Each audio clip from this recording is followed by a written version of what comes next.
जय हिंद दोस्तों, स्वागत है आपको अपना YouTube channel ARG education channel पर। दोस्तों आज के इस वीडियो में हम क्लास टेंथ का जो विषय है केमिस्ट्री का जो चैप्टर 1 है, जिसका नाम है रासायनिक अभिक्रिया और समीकरण। दोस्तों आज की इस वीडियो में हम लोग इसी चैप्टर को पढ़ने वाले हैं, जिसका नाम है केमिकल रिएक्शन एंड इक्वेशन। इसी चैप्टर को पढ़ने वाले हैं। दोस्तों ये जो वीडियो है इस चैप्टर का पार्ट 4 है। अगर आपने पिछले वीडियो को नहीं देखा है तो डिस्क्रिप्शन में मैं उसका लिंक दे दूंगा, वहां से आप उस वीडियो को देख सकते हैं। अन्यथा आई बटन पे लिंक दे दूंगा, वहां से भी आप उस वीडियो को देख सकते हैं। दोस्तों यहाँ पे सबसे पहले हम लोग जान लेते हैं कि पार्ट 1 में हमने क्या सीखा है, पार्ट 2 में क्या सीखा है, पार्ट 3 में क्या सीखा है और पार्ट 4 में क्या सीखने वाले हैं। लो यहाँ पे थोड़ा बता दो दोस्तों, जो भी हम लोग पार्ट 1 में सीखे हैं वो हम डिस्क्रिप्शन में लिख देंगे। पार्ट 2 में भी, यानी कि जो भी हम लोग पार्ट 1, पार्ट 2, पार्ट 3 और जो भी हम लोग पार्ट 4 में सीखने वाले हैं, ये सबका जो विस्तार से हम लोग डिस्क्रिप्शन में लिख दूंगा। क्योंकि वीडियो लंबा होगा इसलिए हम इस वीडियो में आपको नहीं बता सकता हूँ, तो डिस्क्रिप्शन आप चेक कर सकते हैं, वहां पे हम आपको लिख के बता दूंगा कि पार्ट 1 में हमने क्या सीखा है, लो पार्ट 2 में क्या सीखे, लो पार्ट 3 में क्या सीखे, लो पार्ट 4 में, यानी कि इस वीडियो में हम लोग क्या क्या सीखने वाले हैं। तो चलिए यहाँ पे हम लोग थोड़ा जान लेते हैं कि इस वीडियो में हम लोग क्या क्या सीखने वाले हैं।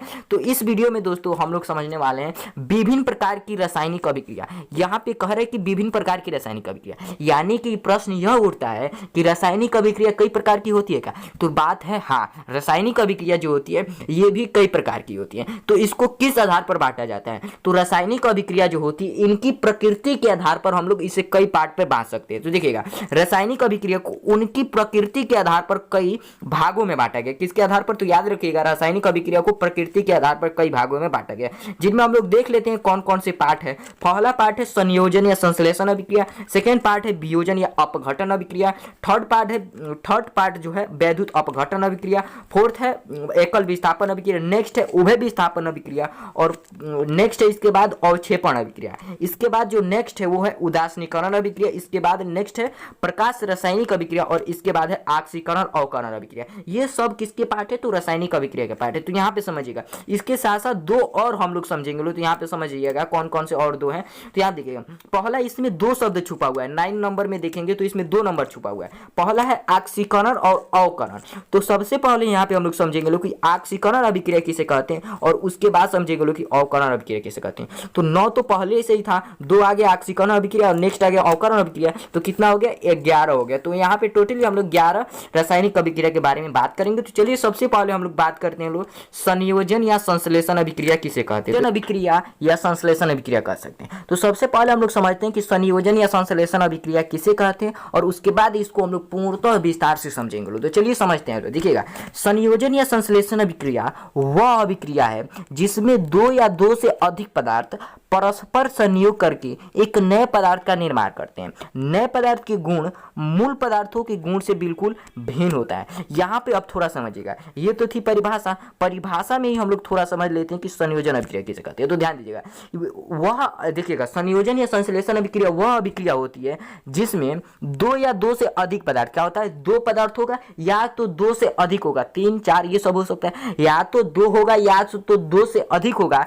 ये 2 पदार्थ या फिर 2 से अधिक पदार्थ क्या करते हैं? परस्पर संयोग करते हैं। परस्पर संयोग मतलब आपस में जुड़ते हैं, एक दूसरे को आपस में जोड़ते हैं और जब ये परस्पर संयोग करके एक नया पदार्थ बनाते हैं, यानी कि जब ये 2 पदार्थ या फिर 2 से अधिक पदार्थ आपस में जुड़ते हैं तो एक नया पदार्थ का निर्माण करते हैं। ठीक है, ये नया पदार्थ जो होता है इसके जो गुण जो मूल पदार्थ होता है उसके गुण से बिल्कुल भिन्न होता है। यानी कि 2 पदार्थ जब अभिक्रिया परस्पर संयोग करते हैं तो एक नया पदार्थ का निर्माण होता है। तो ये जो नया पदार्थ बनता है इसका जो गुण होता है वो पहले वाले पदार्थ से बिल्कुल ही अलग होता है। ठीक है, पहले वाला जो पदार्थ होता है उससे बिल्कुल ही अलग होता है। उम्मीद करता हूं कि आप संयोजन या संश्लेषण अभिक्रिया के बारे में अब अच्छी तरह से समझ गए होंगे।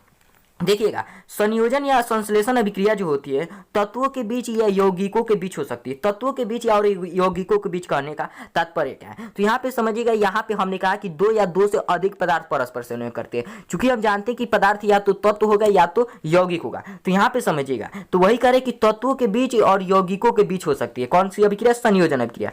तत्वों के बीच या तो यौगिकों के बीच हो सकती है। तो यहाँ पे समझिएगा, तत्व और यौगिकों के बीच के उदाहरण के लिए, यानी कि तत्वों के बीच भी हो सकता है और यौगिक के बीच भी हो सकता है। सकता है। इसके लिए हम इसे 3 उदाहरणों द्वारा समझेंगे। फर्स्ट जो उदाहरण है 2 तत्वों के बीच संयोजन अभिक्रिया, इसके अंतर्गत भी कई एग्जाम्पल लेके हम लोग समझेंगे लोग, ठीक है। सेकेंड है हमारा एक तत्व और एक यौगिक के बीच संयोजन अभिक्रिया, इसके बीच भी कई उदाहरण हम लोग लेंगे लोग।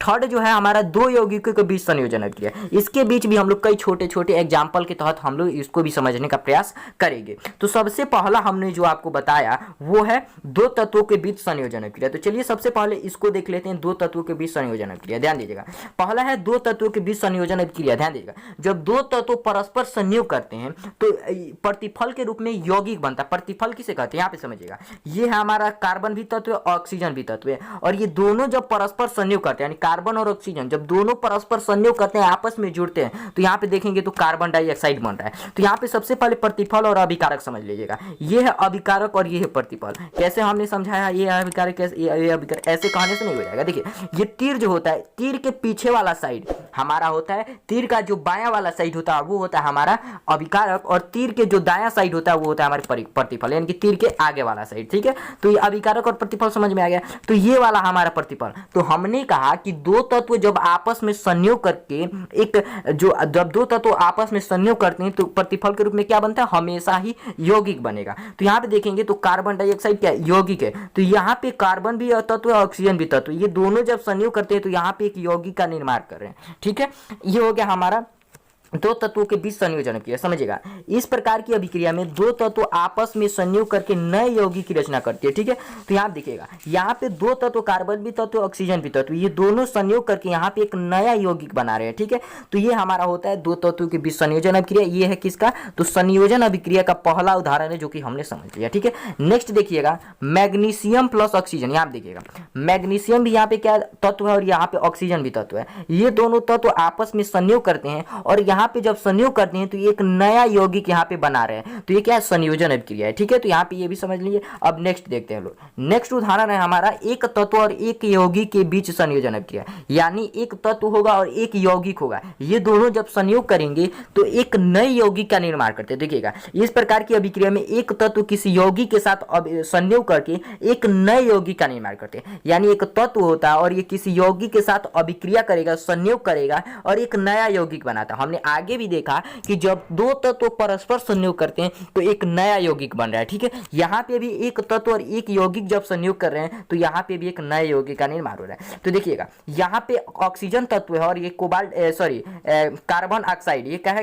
कार्बन मोनोऑक्साइड, क्या है इसे, कार्बन मोनोऑक्साइड। कार्बन मोनोऑक्साइड एक यौगिक है और ऑक्सीजन क्या है, तत्व है। तो यहाँ देखिएगा, कार्बन मोनोऑक्साइड और यौगिक और ये तत्व, ये दोनों परस्पर संयोग करते हैं, आपस में जुड़ते हैं, तो यहाँ पे एक नया यौगिक बन रहा है 2CO, यानी कि कार्बन डाइऑक्साइड बन रहा है। तो यहाँ पे एक तत्व और एक यौगिक यहाँ पे जब अभिक्रिया करते हैं तो एक नए यौगिक का निर्माण होता है। ये है हमारा दूसरा उदाहरण। इसके तहत हमने फर्स्ट उदाहरण देख लिया। अब सेकेंड उदाहरण थोड़ा समझिएगा। यहाँ पे हमारा है सल्फर डाइऑक्साइड, ठीक है। यहाँ देखिएगा, सल्फर डाइऑक्साइड और ऑक्सीजन, यहाँ समझिए, ये सल्फर डाइऑक्साइड जो है यौगिक है और ऑक्सीजन तत्व है। यौगिक और तत्व जब एक यौगिक और यहाँ पे एक तत्व है, ये दोनों जब आपस में संयोग करते हैं तो यहाँ पे एक नया यौगिक का निर्माण हो रहा है। ये भी है हमारा संयोजन अभिक्रिया। संयोजन अभिक्रिया के एक सेकेंड उदाहरण है। अब थर्ड उदाहरण हम लोग समझते हैं लोग, 2 से अधिक यौगिकों के बीच संयोजन अभिक्रिया, या तो 2 होगा या तो 2 से अधिक होगा, उनके बीच या तो 2 होगा या तो 2 से अधिक यौगिक होगा, उनके बीच संयोजन अभिक्रिया। देखिएगा, तो ये भी हमारा संयोजन अभिक्रिया का थर्ड उदाहरण है, 2 या 2 से अधिक यौगिकों के बीच संयोजन अभिक्रिया। इसको थोड़ा समझिएगा, इस प्रकार की अभिक्रिया में 2 या उससे अधिक यौगिक परस्पर संयोग करते हैं, यानी कि जो इस प्रकार की अभिक्रिया में क्या होता है, या तो 2 यौगिक होंगे या तो उससे अधिक यौगिक होगा, वह दोनों परस्पर संयोग करके एक नया यौगिक का निर्माण करते हैं, ठीक है। एक यहाँ पे भी एक नए यौगिक प्रतिफल के रूप में क्या बन रहा है, एक नया यौगिक का निर्माण हो रहा है। देखिएगा, उदाहरण के तौर समझिएगा, यहाँ पे कैल्शियम ऑक्साइड और ये है जल, ये भी कैल्शियम ऑक्साइड क्या है भाई, कैल्शियम ऑक्साइड जो है हमारा यौगिक है और यहाँ पे H2O जल भी यौगिक है। ये दोनों यौगिक जब परस्पर संयोग कर रहे हैं तो देखेंगे तो यहाँ पे एक नया यौगिक कैल्शियम हाइड्रोक्साइड का निर्माण हो रहा है। अगर इसे हम दूसरे शब्दों में कहें कैल्शियम हाइड्रोक्साइड को, तो इसे हम लोग भखरा चूना भी कहते हैं। तो यहाँ पे ये दोनों जब परस्पर संयोग करते हैं, दोनों जब अभी जो यौगिक है जब परस्पर संयोग करते हैं तो यहाँ पे एक नया यौगिक भखरा चूना का निर्माण हो रहा है, ठीक है। तो ये 2 यौगिकों के बीच संयोजन अभिक्रिया। एक और उदाहरण थोड़ा हम लोग देख लेते हैं। समझिएगा। यहाँ पे कैल्शियम हाइड्रोक्साइड और यहाँ पे कार्बन डाइऑक्साइड, ये दोनों जब अब यौगिक अभिक्रिया कर रहे हैं तो यहाँ देखिएगा दो नए यौगिक यहाँ पे निर्माण है। कौन कैल्शियम कार्बोनेट और यहाँ पे जल, ये दोनों नए यौगिक का निर्माण हो रहा है। यहाँ पे देखिएगा सल्फर डाइऑक्साइड और यहाँ पे जल, क्या है सल्फर डाइऑक्साइड और यहाँ पे जल, सल्फर डाइऑक्साइड भी यौगिक है, जल भी यौगिक है। ये दोनों जब अभिक्रिया करते हैं तो H2SO4 यानी कि सल्फ्यूरिक अम्ल का यहाँ पे निर्माण हो रहा है। तो यहाँ पे दो यौगिक इसमें परस्पर संयोग कर रहे हैं और यहाँ पे एक नए यौगिक का निर्माण कर रहे हैं। तो यहाँ पे संयोजन अभिक्रिया में हमने एक बात कॉमन चीज देखा कि जब आप समझिएगा ए में हमने कॉमन चीज क्या देखा, बी में हमने क्या देखा और सी में क्या देखा। इन तीनों उदाहरण में हमने संयोजन अभिक्रिया मतलब इनमें हमने एक कॉमन चीज देखा। क्या कॉमन चीज देखी यहाँ पे समझिएगा। ए में हमने देखा कि जब दो तत्व परस्पर संयोग कर रहे हैं, समझिएगा ए में हमने क्या देखा, जब दो तत्व परस्पर संयोग कर रहे हैं तो प्रतिफल जो बन रहा है वह यानी कि जो नया पदार्थ बन रहा है वह क्या बन रहा है, यौगिक बन रहा है। तो यहाँ पे ये इसमें हमने देखा। यहाँ पे भी ये देखिएगा बी में हमने देखा कि जब एक तत्व और एक यौगिक जब आपस में संयोग करते हैं, परस्पर संयोग करते हैं तो प्रतिफल के रूप में भी यौगिक बन रहा है। ठीक है, इसमें भी यौगिक बन रहा है। सी में भी हमने देखा कि जब दो यौगिक या फिर दो से अधिक यौगिक जब यौगिकों के बीच जब संयोजन अभिक्रिया होती है तब भी प्रतिफल के रूप में यौगिक बनता है। यानी कि कुल मिलाकर हमने तीनों उदाहरण में देखा कि जो संयोजन अभिक्रिया होता है उसमें संयोजन अभिक्रिया के फलस्वरूप जो नया पदार्थ जो प्रतिफल बनता है वह हमेशा ही यौगिक होता है। याद रखिएगा, संयोजन अभिक्रिया के फलस्वरूप जो प्रतिफल होता है वह हमेशा ही यौगिक होता है। यह फैक्ट हो सकता है। ये हो गया हमारा संयोजन अभिक्रिया। नेक्स्ट हम लोग समझते हैं लोग वियोजन अभिक्रिया। ठीक है, इसे हम लोग अपघटन अभिक्रिया भी कहते हैं। ठीक है, याद रखिएगा वियोजन अभिक्रिया को हम लोग अपघटन अभिक्रिया भी कहते हैं। तो वियोजन अभिक्रिया किसे कहते हैं ये थोड़ा समझिएगा। वियोजन या अपघटन अभिक्रिया वह अभिक्रिया है जिसमें किसी यौगिक के बड़े अणु के टूटने से दो या दो से अधिक सरल यौगिक बनते हैं जिनके गुण मूल यौगिकों के गुण से बिल्कुल भिन्न होता है। इसमें क्या होता है, तो एक बड़ा यौगिक के अणु होता है, वो जब टूटता है तो दो या दो से अधिक सरल यौगिक बनते हैं।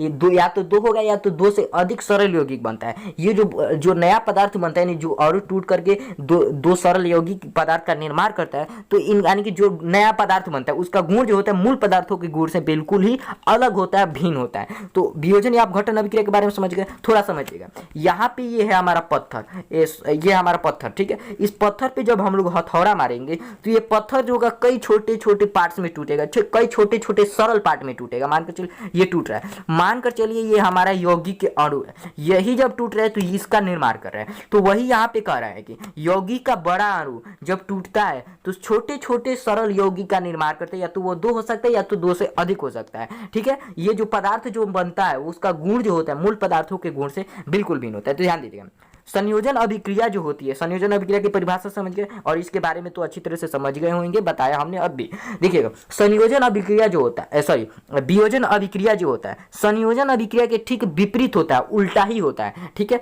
यहाँ पे समझिएगा वियोजन, देखिएगा यौगिक, देखिएगा यौगिक के वियोजन के फलस्वरूप बने नए पदार्थ जो होते हैं, देखिएगा हमने संयोजन में देखा, संयोजन में हमने क्या देखा, यहाँ देखिएगा संयोजन में हमने देखा कि हमेशा ही यौगिक प्रतिफल के रूप में बन रहा है। लेकिन वियोजन में क्या होता है, यौगिक भी हो सकता है प्रतिफल के रूप में और तत्व भी हो सकता है। चलिए यहाँ पे उदाहरण के साथ देखते हो, यह हमारा हो गया, ये तो हमारा हो गया। पहला उदाहरण हम लोग ले लेते हैं लोग, कैल्शियम कार्बोनेट। ये जब आप परस्पर संयोग करता है, देखिए सॉरी कैल्शियम कार्बोनेट, ये कैल्शियम कार्बोनेट क्या है, एक बड़ा यौगिक का अणु है। क्या है, एक बड़ा यौगिक का यहाँ पे अणु है। तो समझिएगा ये कैल्शियम कार्बोनेट एक यौगिक है, इसमें एक बड़ा ही अणु है। ये जब टूटेगा तो यहाँ देखिएगा कैल्शियम ऑक्साइड और यहाँ पे कार्बन डाइऑक्साइड का निर्माण कर रहा है। तो यहाँ पे एक यौगिक का बड़ा अणु टूट रहा है। समझिए यहाँ पे कैल्शियम कार्बोनेट के यहाँ पे बड़ा यौगिक के जो अणु है, इस यौगिक का जो अणु है कैल्शियम कार्बोनेट एक यौगिक है, इस अणु का जो यौगिक है ये टूट रहा है और टूटने के बाद यहाँ पे कैल्शियम ऑक्साइड और कार्बन डाइऑक्साइड यानी कि दो नए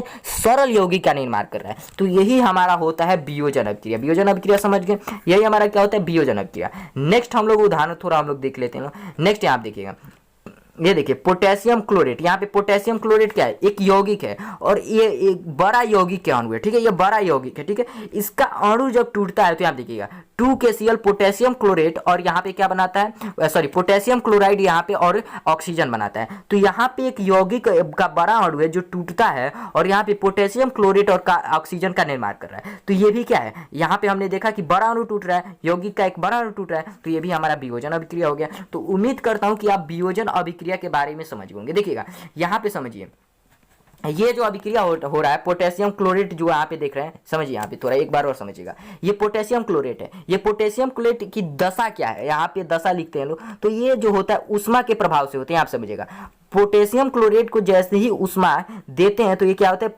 टूट जाता है। इसके अणु जो होते हैं टूटते हैं, और किस में टूटते हैं, तो पोटेशियम क्लोराइड और ऑक्सीजन में टूट जाता है। तो ये इसको हम लोग किस में दे रहे हैं, उष्मा में दे रहे हैं, ठीक है, यानी कि उष्मा इसकी दशा है, ठीक है, उष्मा के इसका, ठीक है। अब देखिएगा यहाँ पे कैल्शियम कार्बोनेट को यहाँ पे हम लोग गर्म कर रहे हैं, यानी कि कैल्शियम कार्बोनेट को हम लोग उष्मा प्रदान कर रहे हैं। तो कैल्शियम कार्बोनेट को जैसे ही यहाँ पे उष्मा प्रदान करते हैं तो ये दो पार्ट्स में टूट जा रहा है। तो यानी कि हमने देखा कि कैल्शियम कार्बोनेट की हम लोग उष्मा दे रहे हैं और यहाँ पे पोटेशियम क्लोरेट को भी हम लोग उष्मा दे रहे हैं। तो इसे हम लोग उष्मीय अपघटन अभिक्रिया भी कह सकते हैं, ठीक है। देखिएगा जो हमारा अपघटन अभिक्रिया होती है वो उष्मा के प्रभाव से कराई जाती है। किसके प्रभाव से कराई जाती है, उष्मा के प्रभाव से कराई जाती है। अतः इन्हें उष्मीय अपघटन अभिक्रिया भी कहते हैं, ठीक है। क्यों कहते हैं, तो यह उष्मा के प्रभाव से कराई जाती है, इसलिए हम इसे उष्मीय अपघटन अभिक्रिया भी कह सकते हैं, ठीक है। तो ये भी आप याद रखिएगा। अब इसके बाद आता है वैद्युत अपघटन अभिक्रिया। वैद्युत अपघटन अभिक्रिया किसे कहते हैं, ये थोड़ा समझिएगा।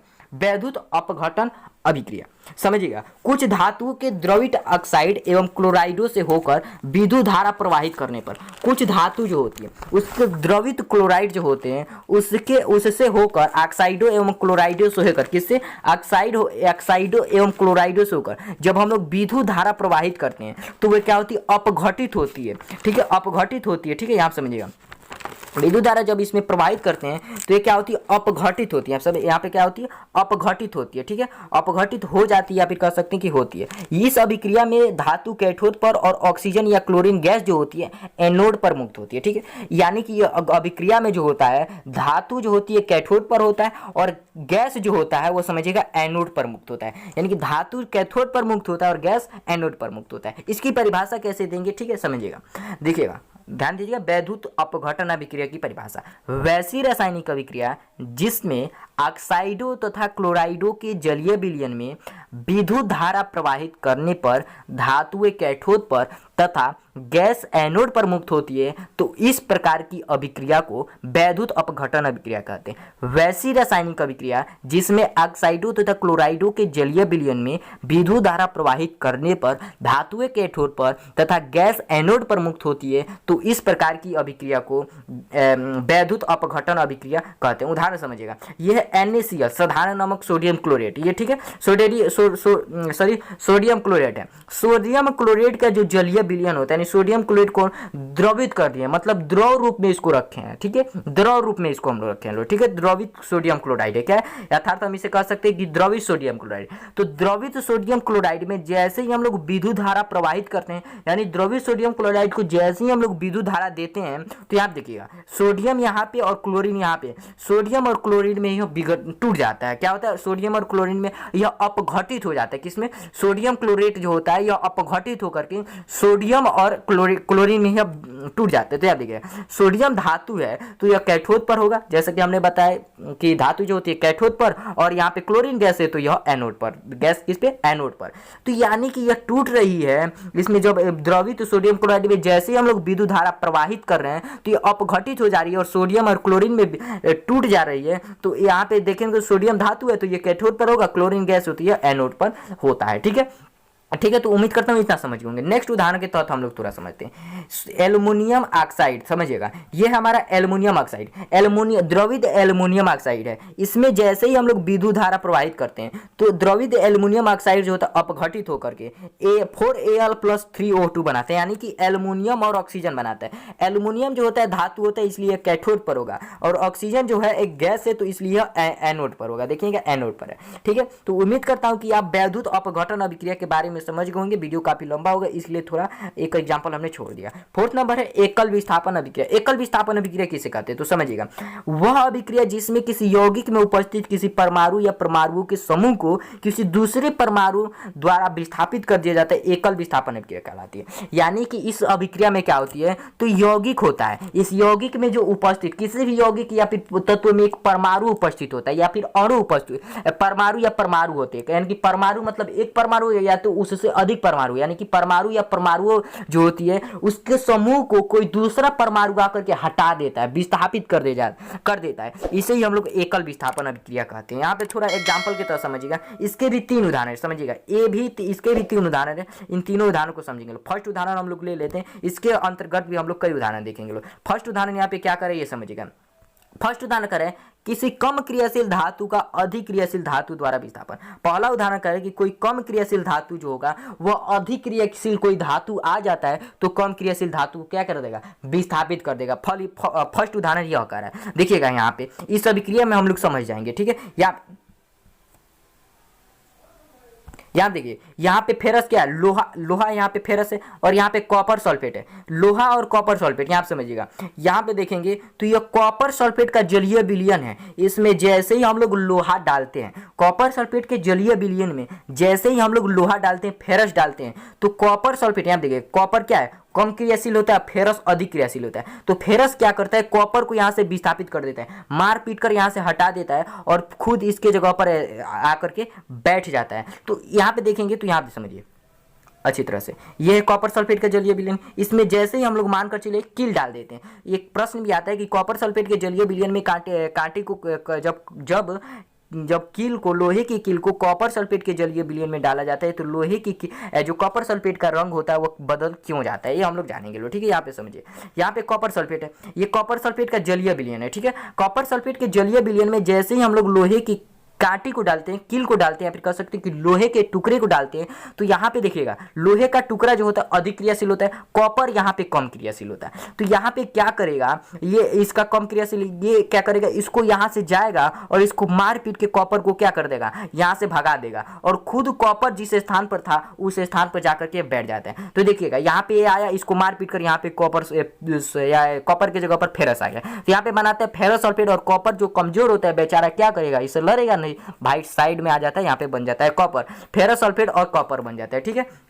यहाँ पे देखिए ये कम अधिक क्रियाशील है और ये कम क्रियाशील है, आकर ढकेल देता है, ये इधर साइड में चला आता है और बना लेता है फेरस सल्फेट, ठीक है। यहाँ देखिएगा इस अभिक्रिया के बारे में हमने समझ लिया, अभिक्रिया कैसे हो रहा है। तो देखिएगा यहाँ पे कॉपर सल्फेट जो होता है, ये कॉपर सल्फेट कैसा होता है, कॉपर सल्फेट का जलीय विलयन जो होता है नीला होता है, कैसा होता है, नीला होता है। तो समझिएगा कॉपर सल्फेट का जो जलीय विलयन होता है नीला होता है, तो फेरस डालते हैं तो यह अभिक्रिया करता है। अभिक्रिया जब करता है तो इस कॉपर सल्फेट का जो नीला रंग होता है वो धीरे धीरे गायब होने लगता है, और गायब होने के बाद ये क्या करता है, यह हल्का हरा हो जाता है। कैसा हो जाता है, हल्का हरा हो जाता है, ये गायब हो जाता है और फेरस सल्फेट जो बनता है हल्का हरा रंग का बनता है, ठीक है। तो याद रखिएगा ये लोहा जैसे ही पड़ता है तो इसका नीला रंग धीरे धीरे गायब होने लगता है अभिक्रिया के फलस्वरूप, ठीक है। तो उम्मीद करता हूँ ये आप यह समझ गए होंगे। सेकेंड उदाहरण यहाँ पे ले लेते हैं, जैसे सेकेंड उदाहरण है कॉपर और AgNO3 यानी कि सिल्वर नाइट्रेट। कॉपर और सिल्वर नाइट्रेट यहाँ पे समझिएगा, यहाँ देखिएगा Ag यहाँ पे समझिए, ये इन दोनों को सबसे पहले इन्हीं दोनों को समझिए, कॉपर और Ag को, कॉपर और Ag यानी कि सिल्वर को। यहाँ समझिए कॉपर यहाँ पे जो है अधिक क्रियाशील, यहाँ पे बलवान हो गया, ताकतवर हो गया, और Ag यहाँ पे कमजोर हो गया। तो समझिए ये AgNO3 का जो जलीय विलयन है यानी कि सिल्वर नाइट्रेट का जो जलीय विलयन है, इसमें जैसे ही हम लोग AgNO3 यानी कि AgNO3 का जो जलीय विलयन है इसमें जैसे ही हम लोग कॉपर डालते हैं तो ये क्या करते हैं, यहाँ पे इसमें अभिक्रिया करता है, और अभिक्रिया करने के बाद यहाँ से क्या करते हैं, कॉपर जो होता है Ag को यहाँ से विस्थापित कर देता है, Ag को मार पीट करके हटा देता है। चूंकि ये बलवान है, कॉपर बलवान है, तो इसको मार पीट करके खुद इसके जगह पर आकर के बैठ जाता है और बना लेता है क्या, कॉपर नाइट्रेट बना लेता है। क्या बनाता है, कॉपर नाइट्रेट बनाता है और Ag बनता है, ठीक है। तो ये बनता है, ठीक है।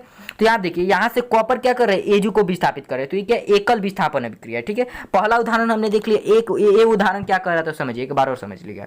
फर्स्ट उदाहरण क्या कर रहा था, तो किसी कम क्रियाशील धातु से अधिक क्रियाशील धातु का विस्थापन। यहाँ पे समझिएगा ये कम क्रियाशील अधिक क्रियाशील धातु और यहाँ पे कॉपर क्या है, कम क्रियाशील धातु है, तो इसको क्या कर दे रहा है, कॉपर को विस्थापित कर दे रहा है। इसमें देखिएगा इस अभिक्रिया में थोड़ा देखिएगा, यहाँ पे कॉपर क्या अधिक क्रियाशील धातु है और एजी क्या कम क्रियाशील धातु है। तो अधिक क्रियाशील धातु जो होगा कम क्रियाशील धातु को यहाँ से विस्थापित कर देता है। विस्थापित करने का मतलब उसको हटा करके उस स्थान पर खुद स्वयं आकर के बैठ जाना। जैसे यहाँ पे कॉपर है और ये एजी है, समझिए कॉपर है एजी है, कॉपर बलवान है अधिक क्रियाशील है और एजी क्या कम क्रियाशील है, तो इसको यहाँ पे आकर के स्वयं बैठ जाता है और यहाँ देखिए आकर के बैठ गया तो यहाँ पे कॉपर का स्थान ले लिया, सॉरी एजी का स्थान ले लिया। ठीक है, सेकेंड उदाहरण क्या कहता है ये समझिएगा, कहता है कम क्रियाशील अधातु का उसके यौगिकों से विस्थापन, यानी कम क्रियाशील अधातु जो होगा उसके यौगिकों से विस्थापन, मतलब यौगिक जो होगा उसको विस्थापित कर देगा कम क्रियाशील अधातु से।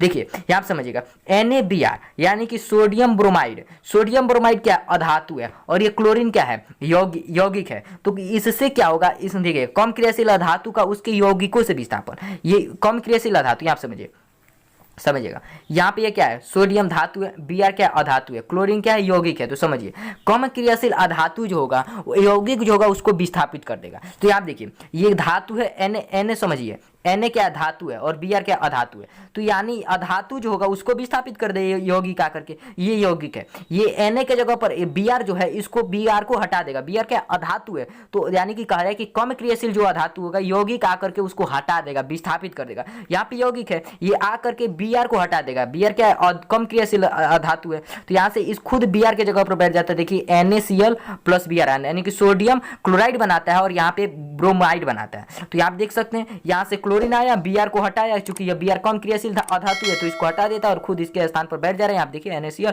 और Br को साइड में ढकेल देता है। ये हमारा दूसरा उदाहरण, ठीक है, यानी कि कम क्रियाशील अधातु का उसके यौगिकों से विस्थापन। दूसरा देखिएगा पोटेशियम आयोडाइड, ये पोटेशियम आयोडाइड देखिए पोटेशियम क्या है धातु है और इसमें आई जो दिख रहा है आयोडाइड ये धातु है, तो समझिए, और क्लोरीन क्या है यौगिक है, तो ये यौगिक आकर के इस जो अधातु है मतलब आयोडाइड को विस्थापित कर देता है, हटा देता है। तो देखिए ये जब अभिक्रिया करता है तो यहाँ से आई को हटा देता है और खुद इसके जगह पर ले लेता है पोटेशियम क्लोराइड और आयोडाइड को साइड में कर देता है। आयोडाइड क्या कम क्रियाशील धातु है इसलिए यह विस्थापित हो जाता है। तो ये है कम क्रियाशील धातुओं का उसके यौगिकों से विस्थापन। उम्मीद करता हूँ आप यह भी समझ गए। सेकेंड है हमारा, समझिए थर्ड उदाहरण हमारा क्या है, क्रियाशील धातुओं द्वारा अम्लों से हाइड्रोजन से विस्थापन। क्रियाशील धातु जो होंगे वो अम्लों से हाइड्रोजन का विस्थापित कर देंगे। ठीक है, देखिएगा क्रियाशील धातुओं का अम्लों से हाइड्रोजन से विस्थापन। फर्स्ट समझिए जिंक, यहाँ पे क्या है जिंक और यहाँ पे H2SO4 यानी कि सल्फ्यूरिक अम्ल। देखिए सल्फ्यूरिक अम्ल के तनु बिलियन में, देखिए ये सल्फ्यूरिक अम्ल का तनु बिलियन है कि क्या है 1 बिलियन है सल्फ्यूरिक अम्ल का। इसमें जैसे ही हम लोग जिंक का एक टुकड़ा डालते हैं तो यह बना लेता है जिंक सल्फेट और H2। कैसे बनाता है भाई ये समझिए। सबसे पहले हमने कहा कि क्रियाशील धातुओं का द्वारा अम्लों से हाइड्रोजन से विस्थापन, यह है H2SO4 क्या अम्ल है और ये Zn क्या है जिंक क्या है अधिक क्रियाशील धातु है, क्रियाशील धातु है। तो आप समझिए ये अम्ल है और ये क्रियाशील धातु है। तो कह रहे कि क्रियाशील धातुओं द्वारा जो अम्ल होंगी अम्लों से हाइड्रोजन को विस्थापित कर देगी। तो आप देखिए ये है हमारा हाइड्रोजन H2, तो ये आएगा हाइड्रोजन को विस्थापित कर देगा, साइड में कर देगा, हाइड्रोजन को क्या कर देगा साइड में कर देगा और SO4 बच जाएगा तो हाइड्रोजन को विस्थापित कर देगा, यानी कि ये हाइड्रोजन की जगह पर बैठ जाएगा। देखिए हाइड्रोजन की जगह पर बैठ गया ZnSO4 और H2 यहाँ पे जो बचा है इसको साइड कर देगा। तो देखिए यहाँ पे H2 साइड आ गया, तो H2 जो है वायु में मुक्त हो जा रहा है। तो ये हमारा है कम क्रियाशील धातुओं द्वारा अम्लों से हाइड्रोजन का विस्थापन। ये क्रियाशील धातु है और ये अम्ल है। इसमें जो हाइड्रोजन दिख रहा है इसको क्या कर देगा ये आकर के उसको विस्थापित कर देगा और हाइड्रोजन को यहां से विस्थापित कर दे रहा है। ठीक है, नेक्स्ट उदाहरण के तहत भी हम लोग समझ सकते हैं। नेक्स्ट उदाहरण नहीं है, चलिए उसके उदाहरण के ही आप अंतर्गत समझ चुके होंगे। अब चलिए पांचवा हम लोग देखते हैं लोग उभय विस्थापन अभिक्रिया किसे कहते हैं। ठीक है, उभय विस्थापन अभिक्रिया 5 नंबर वाला ये है हमारा। चलिए देखते हैं उभय विस्थापन अभिक्रिया किसे कहते हैं। उभय विस्थापन अभिक्रिया में दो यौगिक अपने आयनों का विनिमय, अपने आयनों का आदान प्रदान करके दो नए यौगिक का निर्माण करते हैं। इसमें क्या होता है उभय विस्थापन अभिक्रिया में क्या होता है, तो दो यौगिक जो होते हैं अपने आयन का आदान प्रदान करके, यानी कि आयन को इधर उधर करके, मतलब भाई देखिए आयनों का आदान प्रदान करते हैं और आयन का आदान प्रदान करके क्या करते हैं दो नए यौगिक का निर्माण करते हैं। जैसे यहाँ आप समझिए आयनों का आदान प्रदान, आयन के यहाँ पे समझिएगा आयन जो होता है 2 प्रकार का होता है, प्लस धन आयन और ऋण आयन।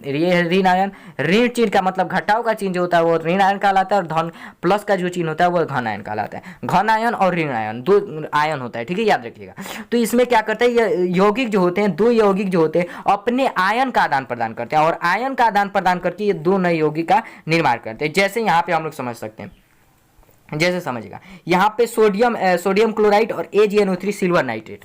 सोडियम क्लोराइड और सिल्वर नाइट्रेट ये दोनों क्या है देखिएगा, सिल्वर नाइट्रेट के बिलियन में सोडियम क्लोराइड का बिलियन डालने पर देखिएगा ये सिल्वर, देखिए ये सिल्वर नाइट्रेट है, इसकी यह एक जलीय बिलियन है, क्या है बिलियन है, एक घोल है। इस बिलियन में जैसे ही हम लोग NaCl यानी कि सोडियम क्लोराइड का जैसे ही इसमें घोल डालते हैं तो सिल्वर क्लोराइड और सोडियम नाइट्रेट बनते हैं। क्या बनते हैं? सिल्वर क्लोराइड और सोडियम नाइट्रेट बनता है, ठीक है। यानी कि AgNO3 के बिलियन में जैसे ही हम लोग NaCl का बिलियन डालते हैं तो यह अभिक्रिया करते हैं और AgCl और NaNO3 बनाते हैं। यानी कि AgCl को कह सकते हैं सिल्वर क्लोराइड और NaNO3 यानी कि सोडियम नाइट्रेट यहाँ पे बना रहे हैं। तो यहाँ पे समझिए, यहाँ पे आयन का आदान प्रदान ये कैसे कर रहे हैं आप समझिए। इसको आयन का आदान प्रदान करने के लिए या में हम लोग यहाँ पे लिखा हुआ है, देखिए सोडियम होगा प्लस में और क्लोरीन होगा माइनस में, Ag होगा प्लस में और यहाँ पे NO3 होगा माइनस में, ठीक है। तो याद रखिएगा यहाँ पे जो पहला होगा वो प्लस में होगा, नेक्स्ट वाला माइनस में होगा। तो देखिए अब यहाँ प्लस माइनस हो गया, तो ये देखिए सोडियम प्लस में है, प्लस चार्ज में है और क्लोरीन माइनस चार्ज में है, Ag प्लस चार्ज में है और ये नाइट्रेट माइनस चार्ज में है। तो देखिए ये प्लस और माइनस सोडियम और NO3 ये प्लस है और ये माइनस है, आपस में आकर क्या कर देंगे, जुड़ जाएंगे, जुड़ जाते हैं। तो देखिए NaNO3 यहाँ पे बना रहा है, ठीक है, NaNO3 यहाँ पे बना ले रहा है और ये क्लोरीन माइनस चार्ज है और Ag प्लस चार्ज है, ये आपस में आकर जुड़ जाते हैं। देखिए AgCl बनाता है, ये देखिए AgCl अवक्षेप के रूप में बच जा रहा है, इसको इसलिए यहाँ पे नहीं तोड़ा है, मतलब प्लस चार्ज और घन आयन और ऋण आयन नहीं तोड़ा है, जबकि NaNO3 बन रहा है तो यहाँ पे देखिए इसको तोड़ दिया है, ठीक है। तो ये होता है हमारा उभय विस्थापन अभिक्रिया। नेक्स्ट उदाहरण के तहत भी हम लोग समझ सकते हैं बेरियम क्लोराइड और सोडियम सल्फेट। देखिएगा ये हमारा बेरियम क्लोराइड और ये सोडियम सल्फेट। देखिएगा बेरियम क्लोराइड के बिलियन में, ये बेरियम क्लोराइड के बिलियन में जैसे ही हम लोग सोडियम सल्फेट का बिलियन डालते हैं तो ये क्या करता है, BaSO4 बनाता है, यानी कि बेरियम सल्फेट बनाता है और NaCl सोडियम क्लोराइड यहाँ पे बना रहा है। तो देखिए यहाँ पे इनका आयन का आदान प्रदान कैसे हो रहा है, तो समझिए Ba प्लस में होगा, Cl माइनस में होगा, ठीक है, Ba प्लस में होगा, Ca माइनस में होगा, ठीक है, यहाँ पे प्लस, ठीक है, Na किस में होगा, प्लस में होगा और Na2 प्लस में होगा और SO4 थोड़ा आपको SO4 माइनस में होगा। ये देखिए अब समझिए यहाँ पे Ba प्लस है और ये माइनस है, ये दोनों आकर के आपस में जुड़ जाते हैं। तो बनाता क्या है, देखिए पहला वाला जो होगा अंतिम वाले से जाकर के जुड़ जाएगा, पहला B है और लास्ट Ba है, लास्ट में SO4 है, ये आकर के जुड़ जाएगा, प्लस और माइनस जुड़ जाता है, BaSO4 हो गया, ये अवक्षेप के रूप में बच जाता है। यहाँ देखिए Cl क्या है, माइनस है और ये अब दोनों बच जाते हैं तो ये आपस में जुड़ जाते हैं, तो NaCl बनता है, ठीक है। अब नेक्स्ट हम लोग ले लेते हैं लोग, देखिए अवक्षेपण अभिक्रिया, 5 नंबर हमने समझ लिया उभय विस्थापन अभिक्रिया। इसके बाद है अवक्षेपण अभिक्रिया। अवक्षेपण अभिक्रिया किसे कहते हैं ये भी थोड़ा समझिएगा। कुछ ऐसी रासायनिक अभिक्रिया होती है जिनमें कोई प्रतिफल ठोस के रूप में विलयन से पृथक हो जाता है, ऐसी अभिक्रिया अवक्षेपण अभिक्रिया कहलाती है। अवक्षेपण अभिक्रिया किसे कहते हैं, इसकी परिभाषा कैसे देंगे, तो वैसी रासायनिक अभिक्रिया जिसमें कोई प्रतिफल ठोस के रूप में विलयन से अलग हो जाता है उसे अवक्षेपण अभिक्रिया कहते हैं। क्या कहते हैं, उसे अवक्षेपण अभिक्रिया कहते हैं। यहाँ पे उदाहरण के तौर समझिएगा NaCl और AgNO3 यानी कि सोडियम क्लोरेट और सोडियम क्लोराइड और यहाँ पे AgNO3 यानी कि सिल्वर नाइट्रेट, ये यहाँ पे समझिए, इन दोनों को थोड़ा अच्छी तरह से समझिएगा। ये देखिए ये दोनों जब अभिक्रिया कर रहे हैं, ठीक है, ये देखिए सोडियम क्लोराइड के बिलियन और सिल्वर नाइट्रेट के बिलियन के बीच होने वाली उभय विस्थापन अभिक्रिया जो होती है, इसके उभय विस्थापन अभिक्रिया, ठीक है, याद रखिएगा उभय विस्थापन अभिक्रिया। तो इस अभिक्रिया में देखेंगे तो यह प्रतिफल है, इधर वाला प्रतिफल है, प्रतिफल हमने अभी आगे भी बताया, ये है प्रतिफल, तीर के आगे वाला साइड, तीर आगे की ये इधर वाला साइड, तीर के आगे वाला साइड अभी प्रतिफल, पीछे वाला साइड आप कह सकते हैं अभिकारक, ठीक है। तो याद देखिए तो अभिकारक प्रतिफल ये है, तो प्रतिफल के रूप में जो अगर देखने हैं तो सूत्र या संकेत, ये हमारा सूत्र या संकेत, ठीक है, ये हमारा सूत्र है, इसके ठीक नीचे अगर तीर नीचे की ओर होता है तो समझिएगा वो अवक्षेप के रूप में विलयन से अलग हो रहा है, ठीक है। आप समझिए ये NaCl का विलयन है और AgNO3 का विलयन है, ये दोनों जब अभिक्रिया करते हैं तो समझिए ये क्या बनाते हैं, AgCl और NaNO3 बना रहा है। तो समझिएगा AgCl जो होता है इस विलयन से अलग हो जाता है, इस विलयन से छन जाता है। इसको दर्शाने के लिए हम लोग तीर नीचे की ओर देते हैं, यानी कि अवक्षेप के रूप में बच रहा है, तीर नीचे की ओर देते हैं, AgCl यहाँ से अवक्षेप के रूप में बच रहा है, तो ये हमारा क्या है, अवक्षेपण अभिक्रिया कहलाएगा। यहाँ पे अवक्षेप के रूप में यहाँ पे CuS बन रहा है, यानी कि कॉपर सल्फेट बन रहा है, ये दोनों जब अभिक्रिया करते हैं तो CuS यहाँ पे अवक्षेप के रूप में बच रहा है, तो अवक्षेप के लिए हम क्या करते हैं, तीर नीचे की ओर, ये अवक्षेपण अभिक्रिया कहलाएगा, ठीक है। ऐसे यहाँ पे ले सकते हैं। ये इसमें देखेंगे तो PBI यानी कि पीला अवक्षेप जो होता है, यहाँ पे पीला अवक्षेप के रूप में यह बचता है, और ये अवक्षेप यानी कि इस अभिक्रिया में इस दोनों के विलयन में ये अवक्षेप के रूप में बच जाता है, इसलिए तीर नीचे की ओर यानी कि अवक्षेप रूप में। देखिएगा जब भी तीर नीचे की ओर होगा तो समझिएगा, जब भी समझिए ये सूत्र या संकेत के ठीक बाद में, ठीक आगे, ये सूत्र या संकेत के ठीक आगे देखेंगे तो ये तीर नीचे की ओर है, और ये सूत्र या संकेत का जो भी मान होगा वह अवक्षेप के रूप में बचा। यही ऊपर की ओर होता है, जैसे H2 ऊपर की ओर होगा तो यह वायुमंडल में मुक्त हो रहा है, ठीक है, गैस निकल रहा है, ठीक है ना। अब इतना हो गया। अब हम लोग समझते हैं अवक्षेपण अभिक्रिया हो गया। अब हमारा नेक्स्ट टॉपिक आता है उदासीनीकरण अभिक्रिया। उदासीनीकरण अभिक्रिया क्या है, इसको हम लोग समझते हैं। उदासीनीकरण अभिक्रिया तो वह अभिक्रिया जिसमें कोई अम्ल किसी भस्म के साथ अभिक्रिया करके लवण और जल बनाता है, उदासीनीकरण अभिक्रिया कहलाते हैं। ध्यान देगा, इसमें क्या होता है, तो अम्ल जो होता है किसी भस्म के साथ अभिक्रिया करेगा, और जब अभिक्रिया करता है तो प्रतिफल के रूप में लवण और जल बनता है। यही अभिक्रिया हमारा उदासीनीकरण अभिक्रिया कहलाती है। देखिए यहाँ पे HCl है, HCl क्या है, अम्ल है, NaOH क्या है, भस्म। ये दोनों अभिक्रिया करेंगे, देखिएगा ये दोनों जब अभिक्रिया करेंगे तो यहाँ पे लवण और जल बन रहा है, यही हमारा क्या कहलाएगा, उदासीनीकरण अभिक्रिया कहलाएगा। यहाँ पे आपको लिखा है HCl मतलब हाइड्रोक्लोरिक अम्ल, NaOH मतलब सोडियम हाइड्रोक्साइड, और ये सोडियम क्लोराइड और ये है जल, ठीक है। ये दोनों जब अभिक्रिया करते हैं, यहाँ अम्ल और भस्म यहाँ पे अभिक्रिया कर रहा है, HCl अम्ल है और ये भस्म, ये दोनों अभिक्रिया करके यहाँ पे लवण तथा जल का निर्माण कर रहे हैं। वही यहाँ पे देखेंगे तो H2SO4 सल्फ्यूरिक अम्ल, सल्फ्यूरिक अम्ल, ये क्या अम्ल है, इसके नाम में ही यहाँ पे अम्ल है, ठीक है। यहाँ पे देखेंगे तो KOH यानी पोटेशियम हाइड्रोक्साइड, ये भस्म, और ये अम्ल और ये भस्म दोनों अभिक्रिया करेंगे तो यहाँ पे लवण और जल यानी कि लवण के रूप में क्या बना है, पोटेशियम सल्फेट लवण है, और जल है H2O, ये बन रहा है। तो ये हमारा उदासीनीकरण अभिक्रिया होता है। उम्मीद करता हूँ उदासीनीकरण अभिक्रिया के बारे में भी समझ गए। इसके बाद आता है प्रकाश रासायनिक अभिक्रिया। प्रकाश रासायनिक अभिक्रिया किसे कहते हैं समझिएगा, वैसी रासायनिक अभिक्रिया जिसमें जो प्रकाश की उपस्थिति, देखिए वह वैसी रासायनिक अभिक्रिया जो प्रकाश की उपस्थिति में घटित होती है, प्रकाश रासायनिक अभिक्रिया कहलाती है। मतलब जो अभिक्रिया प्रकाश की उपस्थिति में घटित होती है, प्रकाश रासायनिक अभिक्रिया कहलाती है। जैसे हम लोग यहाँ पे ले सकते हैं, देखिए H2 + Cl2 यानी कि हाइड्रोजन और क्लोरीन, ये दोनों प्रकाश की उपस्थिति में ही घटित होते हैं, प्रकाश की उपस्थिति में ही अभिक्रिया करते हैं, इसलिए क्या है, प्रकाश रासायनिक अभिक्रिया है। और ये प्रकाश की उपस्थिति में जब घटित होती है तो बनाता है हाइड्रोजन क्लोराइड, यहाँ पे बना रहा है। ये देखिए हमारा है यहाँ पे 6CO2, समझिए यहाँ पे है 6CO2 यानी कार्बन डाइऑक्साइड, और यहाँ पे है जल। ये दोनों सूर्य की प्रकाश में जब अभिक्रिया करते हैं तो यहाँ पे ग्लूकोज और ऑक्सीजन बना रहे हैं। तो यहाँ पे देखेंगे तो सूर्य की प्रकाश में अभिक्रिया कर रहा है, सूर्य की प्रकाश इसकी दशा है तो ऊपर हम लोग सूर्य की प्रकाश लिख देंगे। तो ये हमारा प्रकाश रासायनिक अभिक्रिया। ये देखेंगे तो AgCl प्रकाश की उपस्थिति में घटित होता है तो बनाता है Ag + Cl, ये भी प्रकाश की उपस्थिति में हमने देखा घटित हो रहा है, तो ये भी हमारा प्रकाश रासायनिक अभिक्रिया आ जाएगा। देखेंगे तो AgBr, और यहाँ पे प्रकाश की उपस्थिति में जब घटित होता है यानी कि सिल्वर ब्रोमाइड जो होता है प्रकाश की उपस्थिति में जब घटित होता है तो Ag + Br बनाता है, यानी यह प्रकाश की उपस्थिति में हमने देखा हो रहा है, तो यह प्रकाश रासायनिक अभिक्रिया। वैसे ये भी देख सकते हैं सिल्वर आयोडाइड, ये सब क्या है, प्रकाश की उपस्थिति में घटित हो रहा है, इसलिए प्रकाश रासायनिक अभिक्रिया है। इसके बाद आता है आक्सीकरण एवं आक्सीकरण अवकरण अभिक्रिया, ठीक है। आक्सीकरण अवकरण अभिक्रिया किसे कहते हैं तो समझिएगा, आक्सीकरण और अवकरण अभिक्रिया जब दोनों साथ साथ होती है उसे ही हम लोग आक्सीकरण अवकरण अभिक्रिया कहते हैं। ऐसे परिभाषा देंगे नहीं, ये ऐसे भी आप परिभाषा दे सकते हैं, लेकिन ठीक ढंग से परिभाषा कैसे देंगे, तो वैसी रासायनिक अभिक्रिया जिसमें आक्सीकरण और अवकरण की दोनों घटनाएं साथ साथ घटित होती है, तो इस प्रकार की अभिक्रिया को आक्सीकरण अवकरण अभिक्रिया कहते हैं। मतलब दोनों जब अभिक्रिया साथ साथ होती है तो इस प्रकार की अभिक्रिया ही आक्सीकरण अवकरण अभिक्रिया कहलाती है। तो समझिए यहाँ पे क्या करें, आक्सीकरण एवं अवकरण अभिक्रिया एक विशेष प्रकार की रासायनिक अभिक्रिया है जो सदैव साथ साथ होती है, ये रेडॉक्स अभिक्रिया कहलाती है। मतलब जो होती है आप समझिए, ये आक्सीकरण और अवकरण अभिक्रिया जो होती है एक विशेष प्रकार की अभिक्रिया होती है, और ये दोनों अभिक्रिया जो होती है साथ साथ ही होती है, इसलिए इसे हम लोग आक्सीकरण और अवकरण अभिक्रिया कहते हैं, रेडॉक्स अभिक्रिया भी कहते हैं।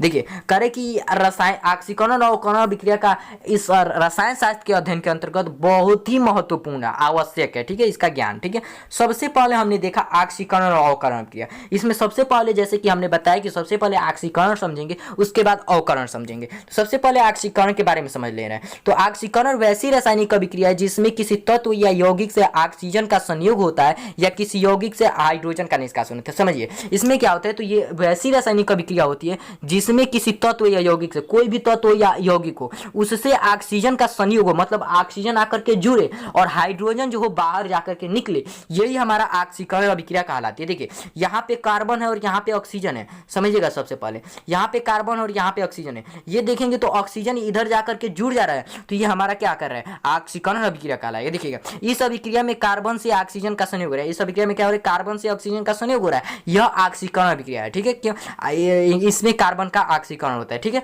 देखिए समझिए, ये कार्बन जो है ये ऑक्सीजन से संयोग करता है, संयोग होता है। ठीक है, तो ये कार्बन ऑक्सीजन से जब संयोग करता है तो ये ऑक्सीकरण अभिक्रिया हो गया। इसमें जो कार्बन होता है यह ऑक्सीकृत ऑक्सीकरण होता है, कार्बन का ऑक्सीकरण, किसका ऑक्सीकरण हो रहा है, कार्बन जाकर के ऑक्सीजन से जुड़ रहा है। ठीक है, नेक्स्ट हम लोग लिख सकते हैं गंधक या फिर सल्फर कह सकते हैं। देखिए सल्फर और ऑक्सीजन ये दोनों देखिएगा, इस अभिक्रिया में जो सल्फर होता है यानी गंधक जो होता है, यहाँ पे ऑक्सीजन सल्फर का संयोग किसके साथ हो रहा है, ऑक्सीजन के साथ हो रहा है। यह अभिक्रिया भी क्या है, ऑक्सीकरण अभिक्रिया है। देखिए इस नेक्स्ट उदाहरण देखिएगा 4HCl प्लस MaNO3। ठीक है, बनाता क्या है, ताप के साथ ये अभिक्रिया होती है। तो देखिए MaNCl2 और 2H2O प्लस Cl2 ये बनाता है, आप समझिए। देखिएगा सांद्र हाइड्रोक्लोरिक अम्ल, ये क्या है, सांद्र HCl में मैग्नीशियम डाइऑक्साइड, मैग्नीशियम डाइऑक्साइड के साथ गर्म करने पर, देखिए सांद्र हाइड्रोक्लोरिक अम्ल है, ये क्या है, हाइड्रोक्लोरिक अम्ल है। इसमें जैसे ही हम लोग इसको हाइड्रोक्लोरिक अम्ल है मैग्नीशियम डाइऑक्साइड डाल करके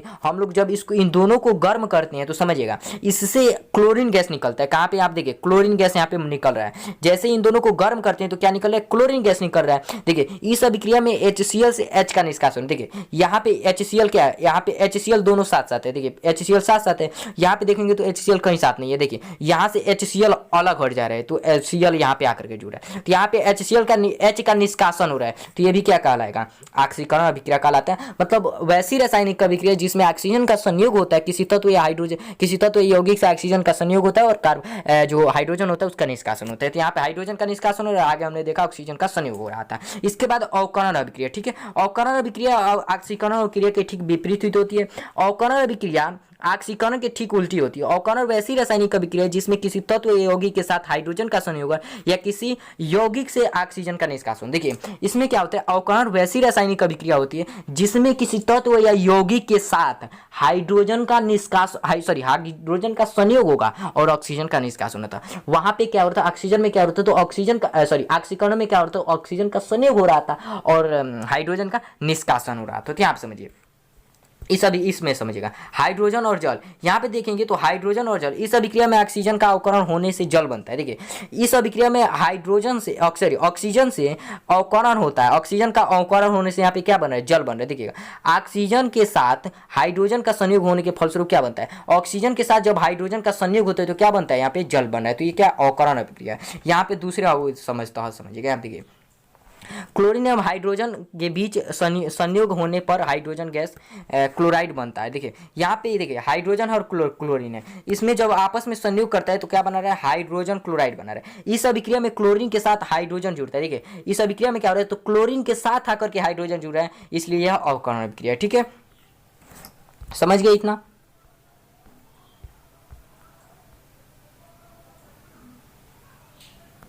देखिए अब नेक्स्ट देखिएगा, इसको हम लोग अगले वीडियो में देखेंगे, वीडियो काफ़ी लंबा हो गया। ऑक्सीकरण एवं अवकरण दोनों प्रक्रियाएं साथ साथ कैसे होती है ये हम लोग अगले वीडियो में देखेंगे। वीडियो अच्छा लगा हो तो लाइक अवश्य कीजिएगा और अगर आप ऐसे ही कंटेंट को देखना चाहते हैं तो सब्सक्राइब भी कर सकते हैं। तो चलिए वीडियो को आज के इस वीडियो में फिलहाल इतना ही। जय हिंद, जय भारत।